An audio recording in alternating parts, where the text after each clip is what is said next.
Segunda Reis, capítulo 6. Vamos ler alguns versículos, a partir do versículo 24. Fala de tempos de crise. Tempos de crise. Crise ética, crise moral, crise familiar, crise financeira. Então, temos visto crises de toda a natureza. E essas crises, ela tem adentrado a sociedade, a família, por exemplo, crise familiar.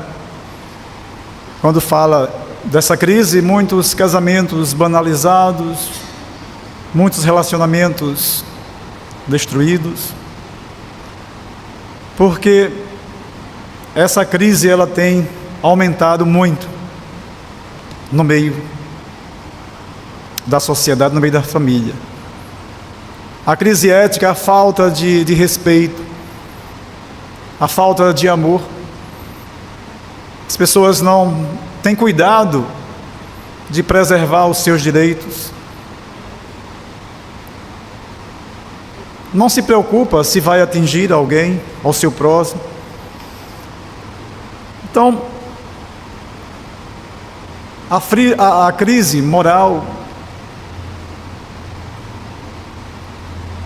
assuntos como, por exemplo, o aborto, a eutanásia, que geram opiniões diferentes, contrárias, e a forma como entender de cada um, elas não chegam a um acordo e nem têm um olhar para como Deus vê tudo isso. E a crise financeira, a crise que muitas pessoas estão tendo dificuldade de conseguir quitar os seus débitos por não controlar, por gastar mais do que recebe, por sua empresa não arrecadar o suficiente para quitar todas as dívidas. E nós vamos aqui ver também que nesses tempos de crise, a Bíblia cita crises também. O profeta Eliseu, ele sempre recebia uma orientação divina no quesito de fazer com que o rei Jorão, rei de Israel, se livrasse de armadilhas, de problemas, de ser pego em surpresa. E crise significa falta, escassez,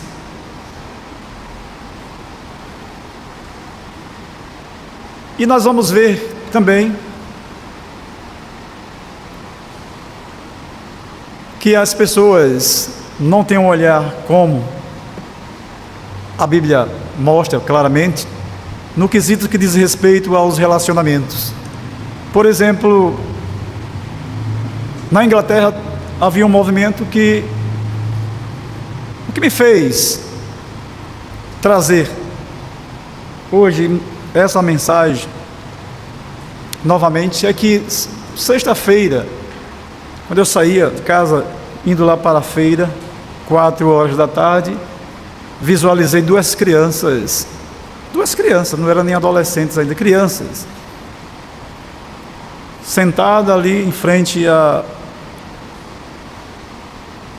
sentada na calçada em frente à casa do seu Finho, né, conhecido Finho da padaria, e as duas estavam se agarrando, estavam namorando, na maior, ao vivo e a cores, para todo mundo ver.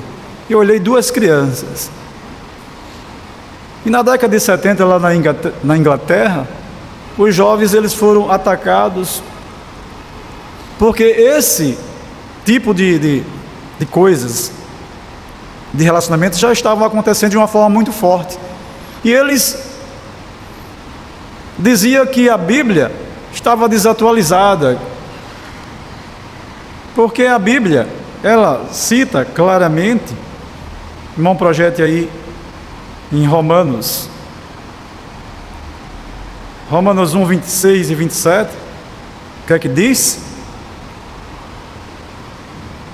Que a Bíblia estava desatualizada e o que importava era o sentimento que tinha, sentimento de amor. O que é que diz? Vamos ver. Por causa disso, Deus os entregou às paixões vergonhosas, porque até as mulheres trocaram o modo natural das relações íntimas por outro contrário à natureza. Da mesma forma também os homens, deixando o contato natural da mulher, se inflamaram mutuamente em sua sensualidade, cometendo a indecência, homens com homens, recebendo em si mesmo imerecida punição do seu erro. Então, a palavra de Deus, ela não é desatualizada, ela é atualizadíssima. E é o livro que mais vende no mundo, porque é Deus que revelou o que está escrito. Ela não fica ultrapassada. Mas, dos nossos dias, nós estamos vendo essa crise de relacionamentos. Nós também vemos que os políticos, eles criam outras crises. A gente vê muitas crianças passando fome, pessoas com os direitos sendo negados,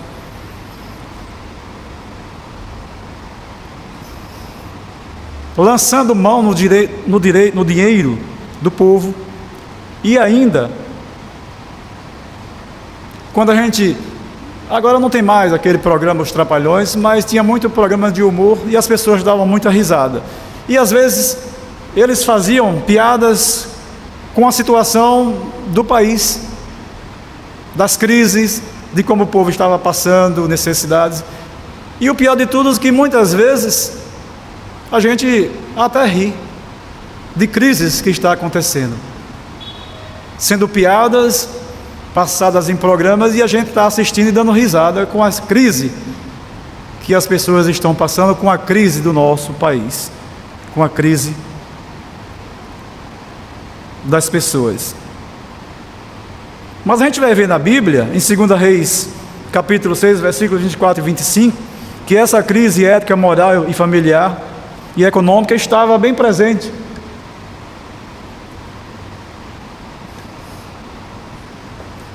Depois disto, Ben-Hadad, rei da Síria, juntou todo o seu exército, foi e sitiou a cidade de Samaria. Houve grande fome em Samaria.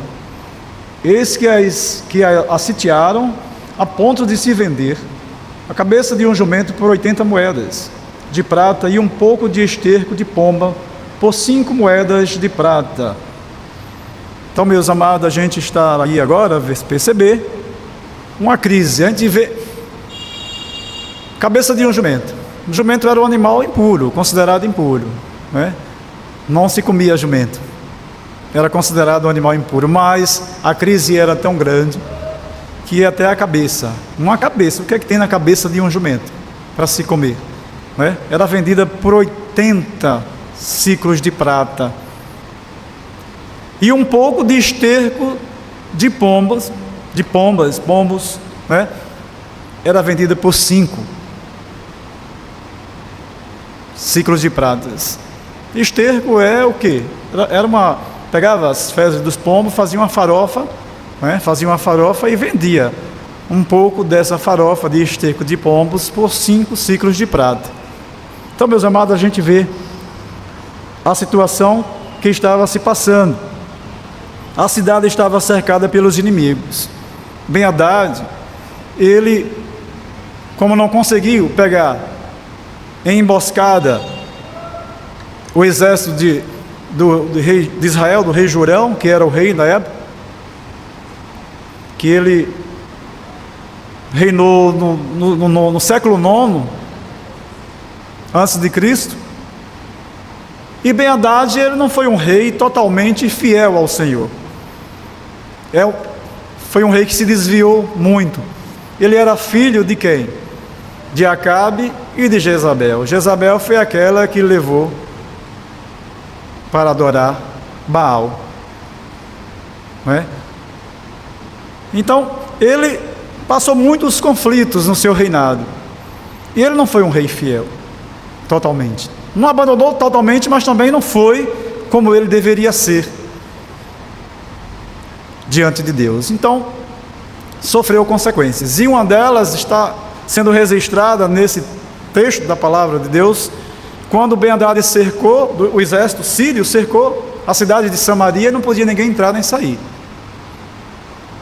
E aí ficou difícil o comércio, ficou difícil a entrada, a circulação de mercadoria. O que aconteceu é que veio essa grande fome ao ponto de se vender cabeça de jumento, vender esterco de pombas, tão caro. Mas, meus amados irmãos,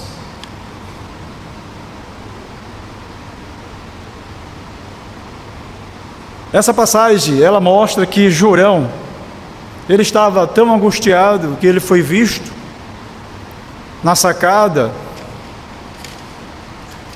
por duas mulheres que estavam brigando, porque elas tiveram um problema familiar. Não tinha nada para comer, então fizeram um acerto. Vamos fazer o seguinte: a gente come seu filho primeiro, cozinha ele para comer, e depois a gente, no outro dia, cozinha o seu. Você imagine, canibalismo, né? Quem come gente são os canibais. Os índios canibais comiam seres humanos, né? Quando pegava um homem branco, ele levava para fazer um churrasco, né? Então essas duas mulheres estavam brigando e viu o rei andando. E aí chamou: Rei Jorão, resolva esse problema aqui. E ele, muito angustiado que estava, por causa dessa situação que estava passando na cidade, ele olhou e disse: eu não tenho como resolver o problema de vocês, não. Você quer que eu dê para você o que? Vinho? Comida? Estamos numa situação de miséria. Mas depois ele pergunta: qual é o seu problema? Então uma delas diz: essa mãe fez um acordo comigo de a gente cozinhar o meu filho e depois seria o dela, só que ela agora se recusou a fazer. Aí o rei, ele jogou a toalha. Ele disse: não, esse problema não é meu, essa culpa não é minha. Aí disse que a culpa era de Deus. A culpa era de Deus.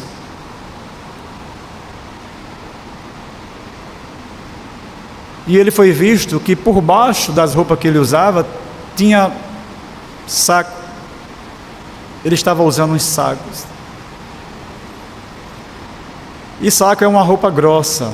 E o sentido desse uso era de luto, era de arrependimento.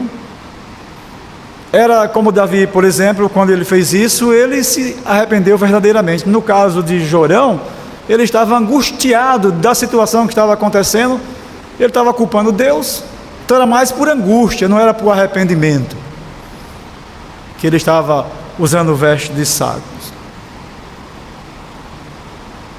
Se os irmãos se lembram, houve também uma crise em 2015 lá em Mariana, e os irmãos se recordam hoje, que aquela crise, muitas pessoas morreram, muitas pessoas não foram encontradas até hoje, foram soterradas. Por causa de quê? Por causa da ganância, por causa de egoísmo, por causa de ambição, por falta de amor, por amor ao dinheiro. E as barragens, elas não foram dadas a elas o que tinham que fazer, dar sustentabilidade, segurança para que evitasse essa tragédia. Não investiram, não quiseram gastar dinheiro. E portanto, aconteceu aquela tragédia que as pessoas ficaram para serem indenizadas e até hoje não receberam o que têm de direito. E o que receberam não dá nem para continuar vivendo. E a situação desse pessoal tornaram-se uma condição de vida de miséria, porque perderam tudo. E certamente essa empresa não vai pagar o que deve. qualquer merrequinha, como a gente ouve e vê nos noticiários. Houve um momento que houve um procurador que, fazendo relatos de crises, fazendo uma projeção, e eles disse que não falta dinheiro. Por exemplo, nós estamos numa época junina agora. Falta dinheiro para pagar bandas e mais bandas nesse período? Não falta dinheiro. E é muito dinheiro que tem que ser gasto. É muito dinheiro que é investido para as pessoas irem balançar lá o seu esqueleto, dançar os seus forrós, né? Não falta dinheiro.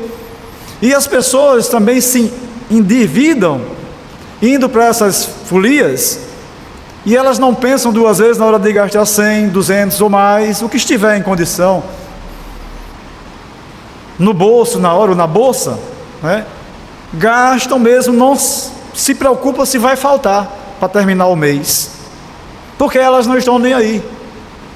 Elas estão vivendo do jeito que dá na telha, na sua cabeça, de viver e aproveitar esse momento e pronto. Não estão preocupadas com o que vai acontecer depois. Mas, meus amados irmãos, vocês lembram do governo de Dilma Rousseff, em 2016, que teve aquela crise, o impeachment que foi pedido para ela sair, e um dos motivos qual eles fizeram isso foi o não repasse de 3,5 bilhões para os bancos que custeava na área da agricultura, o Banco Safra, né? Então não foi repassado esses dinheiro para que fosse investido, repassado para aqueles que tomam empréstimo para investir na sua lavoura, no seu campo produtivo. E isso levou ela a sofrer o impeachment, porque quando não repassa no devido, primeiro repasse para depois ser investido ali, não aconteceu isso, ela fez esse repasse depois, pegou o dinheiro do governo e repassou para cobrir lá juros altíssimos, e isso foi chamado de pedaladas fiscais. As pedaladas fiscais, ao ponto que ela chegou a perder o seu governo, né? Saiu antes do tempo. Porque se não fizesse isso, também não ganharia as eleições posteriormente. Mas eu quero dizer aos irmãos que com crise ou sem crise, com crise ou sem crise, Deus é o mesmo Deus. Deus é o mesmo Deus. Ele não muda, e é uma diferença muito grande de enfrentar uma crise, seja ela de qual natureza for, se Deus estiver em primeiro lugar, esperando nele, no tempo dele. Certamente enfrentará essa crise com mais facilidade, sem desespero, não é? Mas o salmista, ele já previa, né, crise. No capítulo 91, versículo 7, quando ele diz: caiam 1.000 ao seu lado, 10.000 à sua direita, tu não serás atingido. Por quê? Porque Deus está no comando, Deus está na frente, Deus está sendo colocado em primeiro lugar, como a palavra diz: buscai em primeiro lugar o reino de Deus e a sua justiça, e as demais coisas vos serão acrescentadas. Então Deus tem que estar em primeiro lugar, seja qual for a crise que você estiver passando, seja ela moral, ética, seja ela familiar, não é?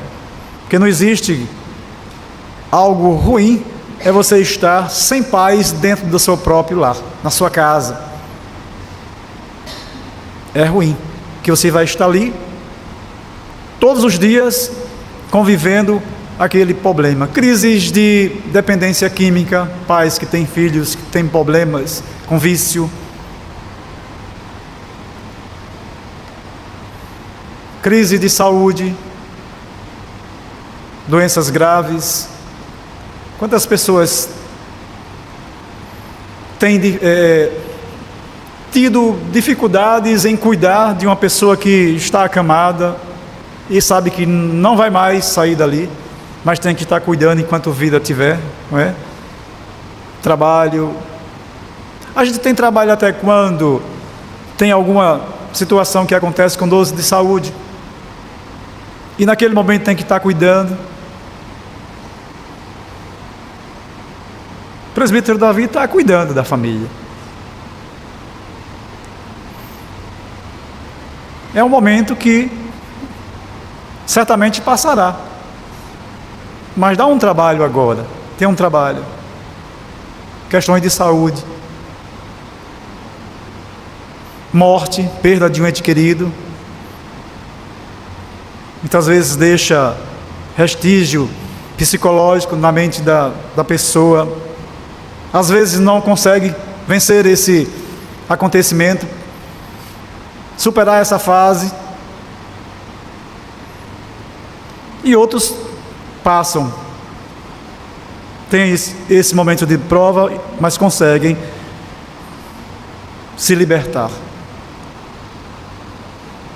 Mas o rei Jorão, ele culpa Deus, e daí surge o profeta Eliseu. O profeta, ele era e tinha a responsabilidade, irmãos, de falar com Deus, como sacerdotes, e falava com o povo para chamá-los a voltar para Deus, para enxergar os seus erros, ver a sua forma de vida, e dizer, sabe, que o que está acontecendo é porque estamos afastados de Deus, o pecado está presente em nosso meio, na vida de vocês. E aí surge o profeta, que também estava com fome, porque ele estava lá em Samaria. Era uma situação miserável e sinistra a que estava acontecendo.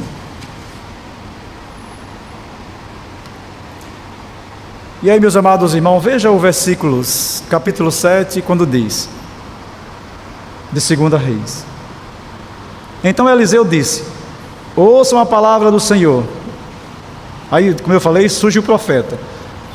Então Eliseu disse, ouçam a palavra do Senhor, assim diz o Senhor, amanhã, a estas horas, mais ou menos, junto ao portão de Samaria, uma medida da melhor farinha será vendida por uma moeda de prata, e 2 medidas de cevada serão vendidas por uma moeda de prata.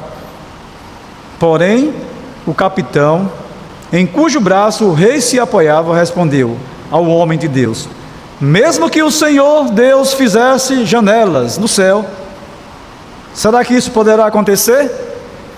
Então, quando Eliseu disse que no dia seguinte, na porta de Samaria, veja, a crise estava assolando. Aí surge o profeta e diz, amanhã, na porta de Samaria, vai estar sendo vendida 2 medidas de farinha fina, de boa qualidade, por um ciclo de prata. E 2 porções de cevada, por um ciclo de prata. Para como agora estava bem acessível para comprar. E aí, o homem, o qual se apoiava no rei, disse, isso não vai acontecer, nem que Deus abrisse a janela do céu para cair, para derramar comida, para abastecer a cidade que está em crise. E aí, meus amados irmãos, é onde é que entra, né? Onde é que entra agora a ação do nosso Deus, do Deus da providência, do Deus do impossível, do Deus que, se Ele quiser, Ele muda qualquer coisa, qualquer pessoa, qualquer estado. Então diz que na porta de Samaria tinha 4 leprosos, doentes, que já estavam morrendo de fome também, estava na porta da cidade. Então, perto da cidade existia o acampamento do exército sírio, que estava esperando o povo morrer de fome, ou aqueles que ainda estivessem vivo, enfraquecido, e ele dominasse a cidade. dominar a cidade. Estava esperando isso.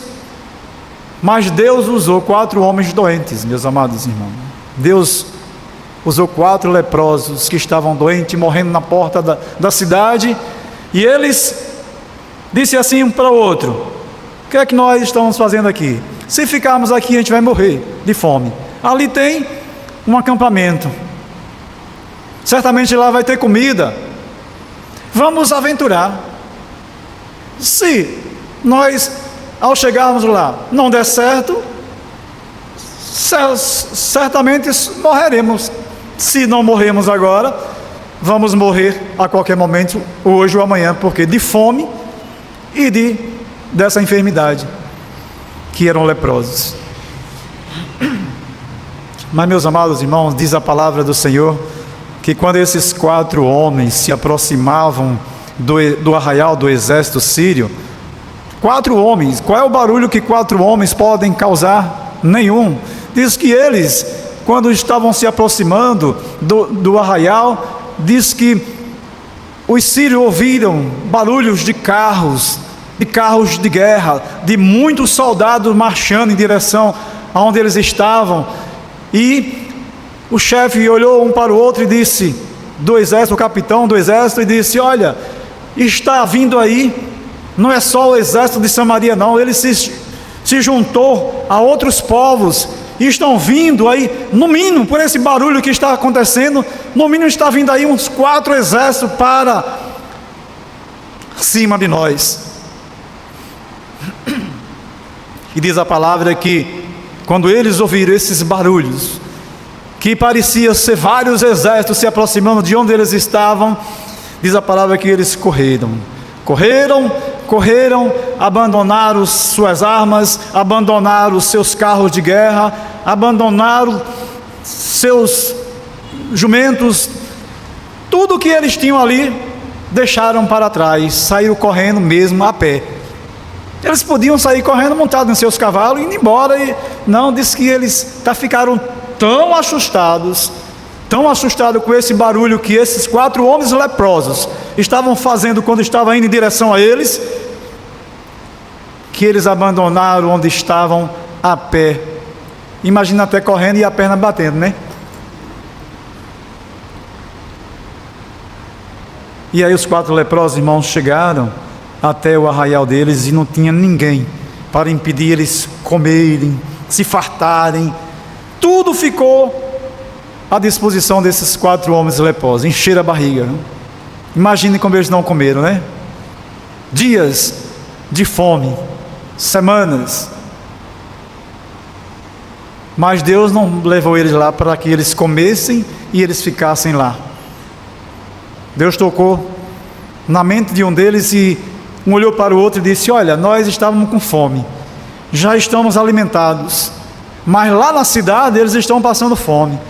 Vamos lá e vamos dizer a ele que aqui tem bastante comida, para que eles venham e levem comida para o povo que está passando fome. E eles fizeram isso e voltaram. Agora vocês imaginem para alguém abrir, né? Abrir a porta, porque ele já estava ali batendo para entrar, ninguém abria. Mas agora, irmãos, como era propósito de Deus que aquele portão se abrisse, ele só tocou uma vez no portão, chamando e alguém, percebendo que tinha alguém lá, abriu os portões. E agora para acreditar? Para acreditar que lá tinha comida de fartura no arraial dos sírios. Não acreditaram assim logo, mas não ficaram nessa dúvida.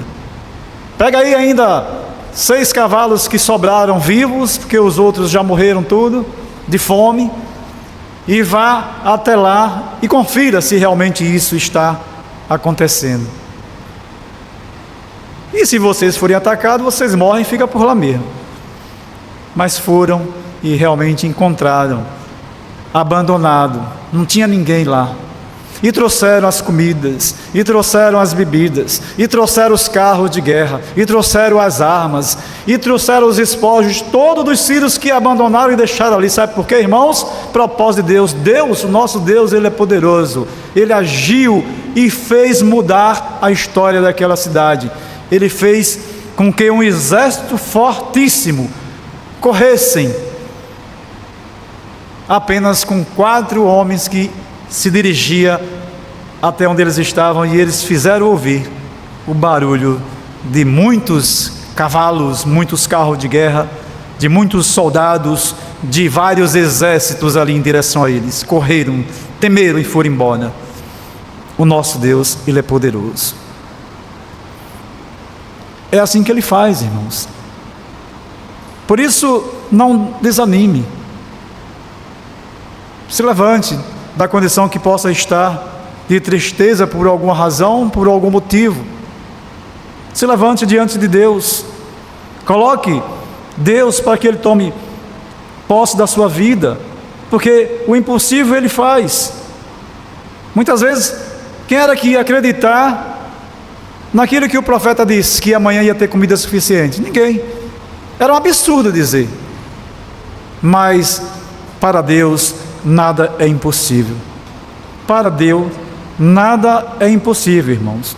Então devemos acreditar nesse Deus maravilhoso, nesse Deus que tem sido fiel para conosco, nesse Deus que tem cumprido as suas promessas, nesse Deus que Ele é imutável. Ele é o mesmo Deus, com crise, sem crise, Ele não muda. Ele mudou a situação daquela cidade. Ele mudou a história daquele povo que morria de fome. Ele trouxe esperança para aquela cidade, para aquele povo. Mas tudo aquilo aconteceu por causa, e acontece com a vida de todos aqueles que deixam Deus de lado, que deixa Deus em segundo plano, que consulta outras pessoas primeiro em vez de colocar e esperar no Senhor. Devemos fazer o contrário, irmãos. Devemos buscar a Deus em primeiro lugar. Mas trago o que a gente podia, o que a gente pode ver para fazer uma aplicação de tudo isso.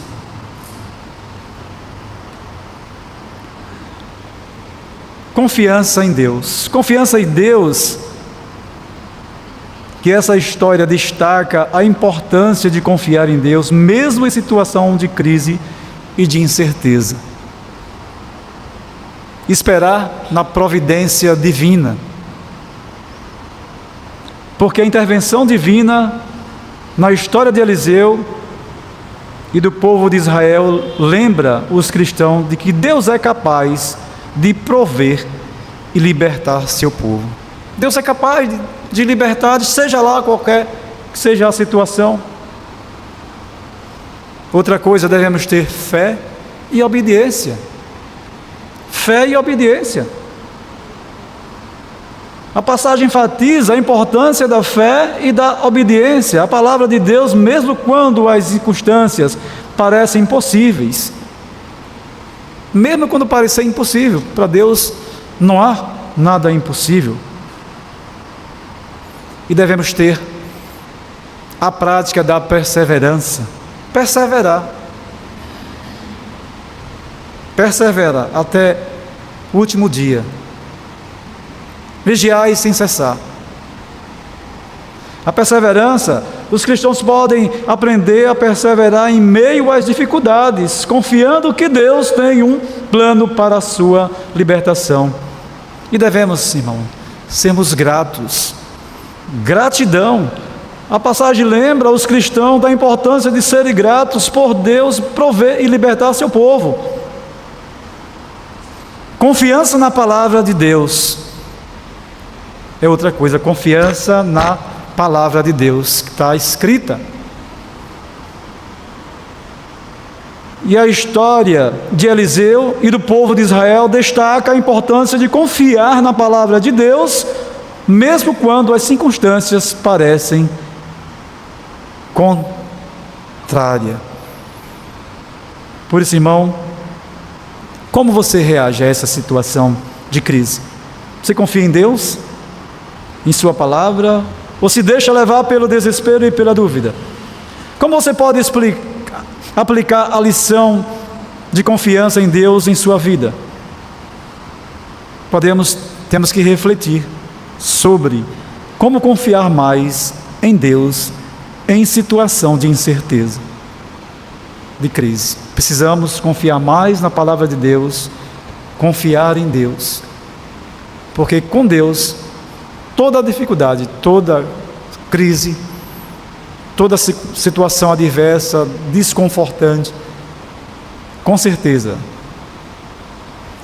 terás condições de suportar com mais facilidade. Que Deus assim nos abençoe com essa palavra. Amém. Meu Deus, meu Pai, nós queremos te agradecer por esse momento. Nos faça acreditar mais no Senhor, acreditar e confiar mais na sua palavra, nas dificuldades, nas crises deste mundo, seja onde nós estivermos, mas que sejamos de fato, Pai, verdadeiros adoradores, e que onde estivermos estejamos focados quem somos e para quem servimos. Por isso, Pai, abençoa, visita a tua igreja e destrua, Pai, as crises daqueles que estão passando, mas encha o seu coração de fé, de esperança, de perseverança no grande Deus que tu és. E em nome de Jesus que nós a te oramos. Amém. Fiquemos em pé.